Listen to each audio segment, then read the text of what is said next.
Assalomu alaykum. Qon tahlili natijasini oldingiz-u, lekin tushunmayapsizmi? Bugun men sizga biokimyoviy qon tahlili orqali diabet bor-yo'qligini qanday aniqlash mumkinligini sodda qilib tushuntiraman. Obuna bo'ling va videoni oxirigacha ko'ring. Qon tahlilida glyukoza degani bu qondagi shakar. Uning me'yori esa 3,9 dan 5,5 gachani tashkil etadi, ya'ni och qoringa.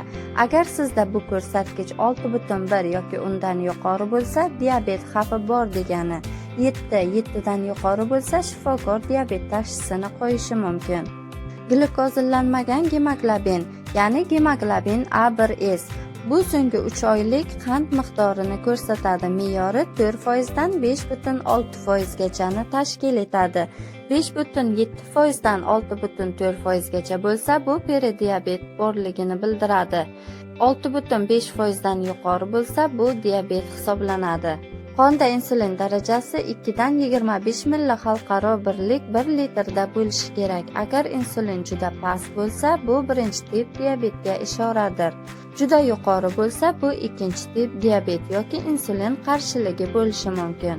C-peptid bu insulin ishlab chiqarayotganligini bildiradi. Uning me'yori 0,5 dan 2 gacha. Past bo'lsa, tana o'zi insulin chiqarmayapti. Bu esa birinchi tip diabeti hisoblanadi. Yuqori bo'lsa, insulin bor, lekin ta'siri kuchsiz.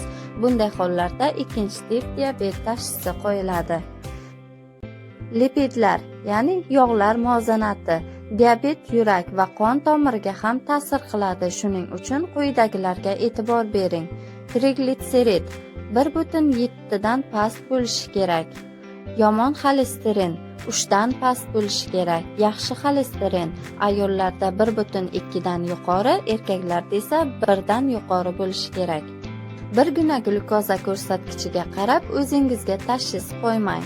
Gemoglobin A1S, insulin va C-peptid natijalari bilan birgalikda shifokor maslahatini oling. Agar bu video sizga tushunarli bo'lsa, yoqtiring, izohlarda yozib qoldiring va obuna bo'ling. Salomat bo'ling.